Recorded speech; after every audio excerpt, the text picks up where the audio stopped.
Hi friends, welcome to AKP kitchen. இன்றைக்கி நம்ம கிச்சனில் பார்த்தீங்கன்னா சூப்பரான ஒரு ஸ்நாக் ரெசிபி தான் பண்ண போகிறோம். ரொம்பவே சூப்பராக இருக்கும். ஒரு 4-5 நாள் வச்சு நீங்கள் சாப்பிட்லாம். அதுவும் எனக்கு ரொம்ப பிடிச்சமான ஒரு ஸ்நாக் ரெசிபி தான் பண்ண போகிறோம். இது இன்றைக்கி நம்ம கோதுமை மாவில் செய்ய போகிறோம். ஓகே, இது வந்து மைதா மாவுலையும் செய்வாங்க. பட் நம்ம இன்றைக்கி வந்து கொஞ்சம் ஹெல்த்தியாக கோதுமை மாவில் செய்ய போகிறோம். இதுக்கு நான் எடுத்துருக்கிறது பார்த்தீங்கன்னா பாருங்கள்.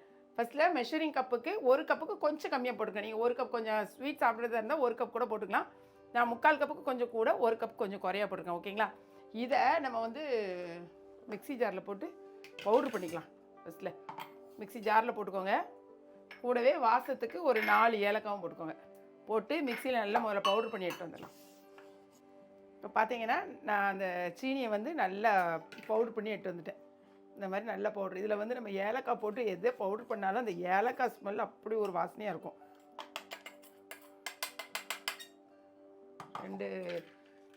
நான் வந்து 3/4 கப் போட்டுக்கேன். திரும்பவும் சொல்கிறேன், உங்களுக்கு வேணும்னா 1 கப் கூட போட்டுக்கலாம். சர்க்கரை வந்து அளவு உங்களை பொறுத்தது. கூடவே நான் என்ன சேர்த்துருக்கேன்னா, இதில் வந்து ஒரு 1/2 கப்பு தயிர் எடுத்திருக்கேன். இதை வந்து புளிப்பு இல்லாத தயிர். இது வந்து கடையில் தான் இன்றைக்கி வாங்கியிருக்கேன். ஸோ நீங்கள் வீட்டில் வைக்கிறதா இருந்தாலும் சரி, நல்லா கட்டி தயிராக ஒரு புளிப்பு இல்லாத தயிர் எடுத்து, அதாவது புளிப்புனா அன்றைக்கி உள்ள தயிர், 2 நாளைக்கு முன்னால் உள்ள தயிர் அந்த மாதிரிலாம் எடுக்க வேண்டாம். அதை அது கூட ஆட் பண்ணிக்கோங்க. கொஞ்சமாக உப்பு ஆட் பண்ணிக்கலாம். எப்போவுமே நம்ம ஸ்வீட் செய்ய போகிறோம் அப்படின்னா கொஞ்சமாக இந்த மாதிரி ஒரு பிஞ்ச் ஓகே உப்பு சேர்த்துக்கிட்டேன். அடுத்தது சோடா உப்பு. இது வந்து நான் வச்சுருக்கிறது பார்த்தீங்கன்னா 1/4 ஸ்பூன் கூட வராது. நான் இந்த அளவு போட்டோன்னே நிறையா நினைக்காங்க. இது வந்து அளவில் வச்சு பார்த்தீங்கன்னா 1/4 ஸ்பூனோட கம்மியாக தான் இருக்கும். நீங்கள் வந்து மெஷரிங் அந்த ஸ்பூன் வச்சு போட்டிங்கன்னா 1/4 கப்பு வந்து சேர்த்துக்கோங்க. சமையல் சோடா சேர்த்துக்கோங்க. அடுத்தது 2 ஸ்பூன் வந்து ஆயில் ஆட் பண்ணிக்கலாம். 1லேருந்து ஒரு 2 ஸ்பூன். சரியா? ஒரு 2 ஸ்பூன் ஆயில் ஆட் பண்ணியிருக்கேன். பண்ணிவிட்டு நல்லா போட்டு இதை நீங்கள் மிக்ஸ் பண்ணுங்கள். தண்ணி எதுவும் ஊற்ற வேண்டாம். இந்த சீனி இருக்குது பார்த்தீங்களா, அப்படி இதில் மெல்ட் ஆயிரும் தயிரில் போட்டு. ஆக்சுவலாக நீங்கள் ஒரு முட்டை போட்டிங்கன்னா தயிர் போட வேண்டாம். நான் தயிர் போட்டிருக்கறனால நீங்கள் முட்டை போடல. ஒரு சிலர் முட்டை வேணும்னா முட்டை போட்டுக்கோங்க. தயிர் வேணும்னா தயிர் ஊற்றிக்கோங்க. இது நல்லா போட்டு இந்த சர்க்கரை கரையிற அளவுக்கு நல்லா கலக்கி விடணும். இந்த சர்க்கரை வந்து எப்போவுமே மெல்ட் ஆகி கொடுக்கும். அதனால் இந்த மாதிரி கன்சிஸ்டன்சியில் வரும். பாருங்க, ஒரு 2-3 நிமிஷம் நல்லா வந்து கரைய விட்டுருங்க. கை விடாமல் கலக்கி கரையட்டும். இப்போ சீனி வந்து சாப்பிட மாட்டோம் அப்படின்னு சொல்லி நினச்சிங்கன்னா நீங்கள் நாட்டு சக்கரை ஆட் பண்ணிக்கோங்க. ஒன்றும் தப்பு இல்லை. இப்போ என் வீட்டையவே எதுவும் சொல்லிகிட்டு இருக்காங்க, நாட்டு சக்கரை போட்டிருக்கலாமேன்னு சொல்லிட்டு. நான் வந்து கைவிடாமல் கலக்கினேன். இந்த மாதிரி கன்சிஸ்டன்சியில் வந்திருக்கு. ஓகேங்களா? இப்போ வந்து மெஷரிங் கப்புக்கு ஒரு 2 கப்பு கோதுமை மாவு. ஓகே, 1 கோதுமை மாவு 2 கப் போட்டுக்கலாம். ஓகே, போட்டுக்கோங்க. இதில் தண்ணி எதுவுமே ஊற்றலை. கூடவே ஒரு 1/4 கப்பு ரவை சேர்த்தாச்சு. திரும்ப இதை அப்படியே நம்ம வந்து தண்ணி ஊற்றாமல் நீங்கள் கிளறி விடுங்க. கொஞ்சம் தண்ணி தேவைப்படுச்சுன்னா லைட்டாக தெளிச்சிக்கலாம். பார்த்துக்கலாம். தண்ணி விடாமையே முதல்ல வந்து நம்ம கிளறி கொடுப்போம். இப்போ நான் வந்து இந்த பிசையும் போது கொஞ்சமாக இங்கே பாருங்களேன், லாஸ்ட்டில் வந்து கொஞ்சம் திக்காக இருந்த மாதிரி இருந்துச்சு. நான் ஒரு எப்படி இருக்கும் 1/4 டம்ளருக்கும் கம்மியாக கொஞ்சம் தண்ணி ஊற்றிருக்கேன். ஓகே, ஏன்னா ரொம்ப டைட்டாகவும் இருக்கக்கூடாது. அந்த மாவு இந்த மாதிரி கன்சிஸ்டன்சியில் நம்ம எடுத்து போடணும் பார்த்தீங்களா, இந்த கன்சிஸ்டன்சியில் நமக்கு இருக்கணும். ஸோ அதனால் கொஞ்சம் டைட்டாக இருந்துச்சு. நான் ஒரு 1/4 டம்ளர் தண்ணி ஊற்றி இந்த மாதிரி பிசைஞ்சு வச்சுருக்கேன். இப்போ இந்த கன்சிஸ்டன்சியில் இருக்குது. எப்போவுமே நம்ம ரவை போட்டோன்னா ஒரு 10 நிமிஷம் ஊற வச்சுக்கோங்க. இதை அப்படியே மூடி வச்சுட்டு ஒரு 10 மினிட்ஸ் ஊறினதுக்கப்புறமா எண்ணெயில் போட்டு நம்ம பொரிச்சு எடுக்கப்புறம் பார்க்கலாம். 10 மினிட்ஸ் மட்டும் வெயிட் பண்ணும்.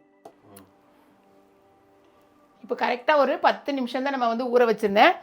எண்ணெயை வந்து ஊற்றி எண்ணெய் சட்டியும் வந்து காய வச்சாச்சு. அப்படி சிம்மில் போட்டு கொஞ்சம் நேரம் ஊற வச்சுட்டு கொஞ்ச நேரத்தில் இது எண்ணெயும் வந்து ஆன் பண்ணி விட்டுட்டேன். நல்லா வந்து கையை கழுவிக்கோங்க. அதாவது கையை தண்ணியில் டிப் பண்ணிக்கோங்க. இப்போ நம்ம எப்போவுமே இந்த ரவையை வந்து ஊற வச்சுருக்கோம் பார்த்தீங்களா, அதனால் கொஞ்சம் திக்காயிரும். நம்ம வைக்கும் போது எவ்வளோ கன்சிஸ்டன்சி அந்த லூஸாக இருந்துச்சுல, இப்போ எப்படி இருக்கு பாருங்கள். இந்த மாதிரி உருட்டுற மாதிரி நமக்கு வந்துடணும். இந்த மாதிரி ஒரு திக் கன்சிஸ்டன்சி வந்துடணும்.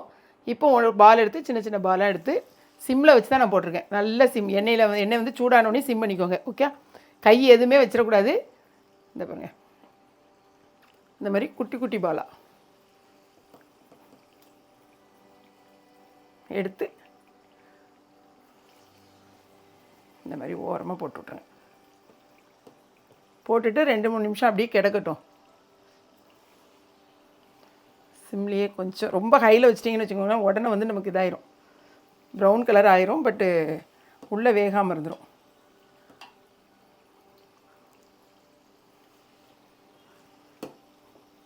கொஞ்சம் லைட்டாக கையை வந்து தண்ணியில் நினச்சிக்கிட்டிங்கன்னா கொஞ்சம் ஒட்டாது, அவ்வளோதான். இது ஈஸியாக செய்யக்கூடியதான ஒரு ஹெல்த்தியான ஒரு டிஷ்ஷு.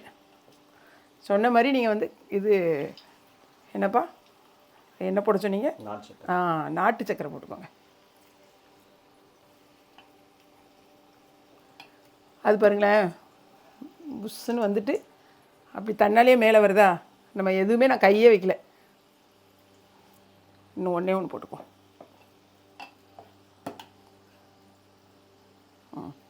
போதும். எண்ணெய் சூடானோடனே நீங்கள் பார்த்தீங்கன்னா ஸ்டவ் வந்து சிம் தான் பண்ணியிருக்கேன். இது ஆட்டோமேட்டிக்காகவே நமக்கு அப்படியே வந்து பால் மாதிரி வந்துருப்பாங்க. பார்த்தீங்களா? இப்படி பால் ஆகி அந்த மாதிரி லைட்டாக வெடிக்க ஆரம்பிச்சிட்டா லைட்டாக அந்த மாதிரி திருப்பி மட்டும் விடுங்க. மேலே வந்ததுக்கப்புறமா லைட்டாக திருப்பிக்கோங்க.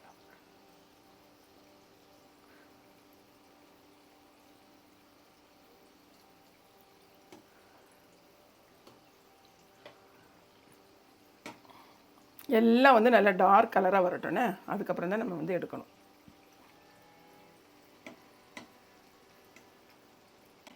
இப்போ பார்த்தீங்கன்னா நான் வந்து ஒரு 5 நிமிஷமாக நல்ல சிம்லேயே போட்டுக்க. பார்த்தீங்கன்னா ஸ்டவ் சிம்மில் தான் இருக்குது. சிம்மில் போட்டு 2 பக்கமும் இப்படி மாற்றி மாற்றி விடுங்க.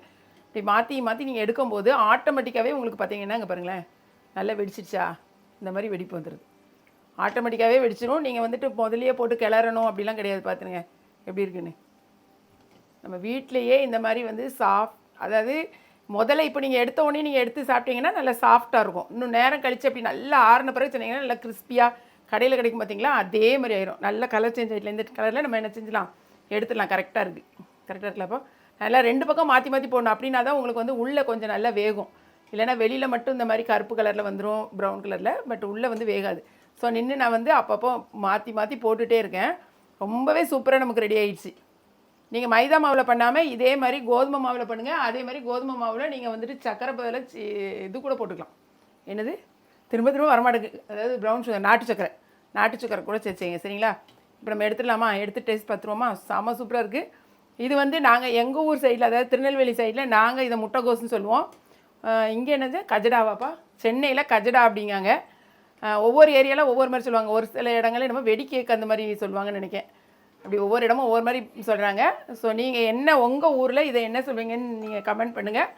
ஒரு டிஷ்யூ பேப்பர் எடுத்து வச்சுட்டு இது பாருங்களேன், நம்ம ஊற்றின எண்ணெய் ஏதாவது கொஞ்சமாவது சேஞ்ச் ஆகிருக்கா பாருங்கள். கலரும் சேஞ்ச் ஆகலை, அதில் மாவு உதிராது, அதே மாதிரி எண்ணெயும் குடிக்காது. நீங்கள் மாவு வந்து ரொம்ப நேரம் ஊற வச்சிடக்கூடாது. நான் 10 நிமிஷம் சொன்ன பார்த்தீங்களா, அதே மாதிரி 10 மினிட்ஸ் மட்டும் ஊற வைங்க. கொஞ்சம் நேரம், அரை மணி நேரம், 3/4 மணி நேரம் நீங்கள் ஊற வச்சிட்டிங்கன்னா எண்ணெய் குடிக்கிறதுக்கான வாய்ப்புகள் இருக்குது. ஸோ நல்ல எண்ணெயை வடிச்சிட்டு இதில் போடுங்க ஒரு டிஷ்யூ பேப்பரில். அப்படி போட்டிங்கன்னா இருக்கிற எண்ணெயை அந்த டிஷ்யூ பேப்பரை வந்து நல்லா எடுத்துரும். அவ்வளோதான். இப்போ நம்ம டேஸ்ட் பார்த்துட்டு எப்படி இருக்குன்னு சொல்லணும். இதே மாதிரி இது வந்து ரொம்ப ஈஸி தான் இருக்கும்னு நினைக்கிறேன் உங்களுக்கு. ஸோ வீட்லேயே ஈஸியாக இப்போ பார்த்தீங்கன்னா 2 கப் தான் போட்டேன். இன்னும் ஒரு பேட்ச் நம்ம போடுறதுக்கு மாவு இருக்குது. இதே மாதிரி ஓரளவு நமக்கு வரும். ஸோ அதையும் நான் போட்டுட்டு உங்களுக்கு எப்படி இருக்குன்னு காமிக்கிறேன். கமகமன் வாசனையோட நல்ல சூப்பரான கஜரா வந்து, அதாவது முட்டைகோஸ் வந்து நமக்கு ரெடி ஆகிடுச்சு. ஒன்று டேஸ்ட் பார்த்துடலாம். இது ரொம்ப சூடாக இருக்குது. ஆக்சுவலாக இதை பொறுத்த வரைக்கும் நல்லா ஆறுனா தான் உங்களுக்கு வந்து அந்த ஒரு எப்படி சொல்கிறது, கொஞ்சம் முறுமுறுன்னு வரும் பார்த்திங்களா, அந்த மாதிரி இருக்கும். இப்போ கொஞ்சம் சாஃப்டாக தான் இருக்கும். பட் ஃபஸ்ட் டைம் எடுத்தது இன்னுமே கொஞ்சம் பாருங்கள் எவ்வளோ சாஃப்டாக இருக்குது பாருங்கள். நல்ல ஒரு சாஃப்டாக இப்போவுமே நல்லா ஒரு இருக்குது. இன்னும் நீங்கள் வந்துட்டு நல்லா ஆற வச்சிட்டிங்கன்னு வச்சுக்கோங்க, எங்களுக்கு ஸ்வீட் கரெக்டாக இருக்குது. ரொம்ப நல்லா சாப்பிட்டா ரொம்ப சூப்பராக இருக்குது. இதுக்கு பேரே முட்டைகோஸ்னு வந்தது. முட்டை போட்டு செய்கிறதுனால தான் பேர் எங்கள் ஊர் சைடில் முட்டைகோசு. பட் முட்டையெல்லாம் சாப்பிடாதவங்க நீங்கள் இந்த மாதிரி தயிர் போட்டுக்கிறதுனால ரொம்ப சாஃப்டாக இருக்குது. டேஸ்ட் வேறு லெவலில் இருக்குது. கட்டாயமாக நீங்கள் ட்ரை பண்ணி பாருங்கள். வீடியோ பிடிச்சிருந்துச்சுன்னா லைக் பண்ணுங்கள். மறக்காமல் கிளாட் ஃபேஷனையும் ஏகே பிக்சனையும் சப்ஸ்கிரைப் பண்ணுங்கள். தேங்க்ஸ் ஃபார் வாட்சிங்.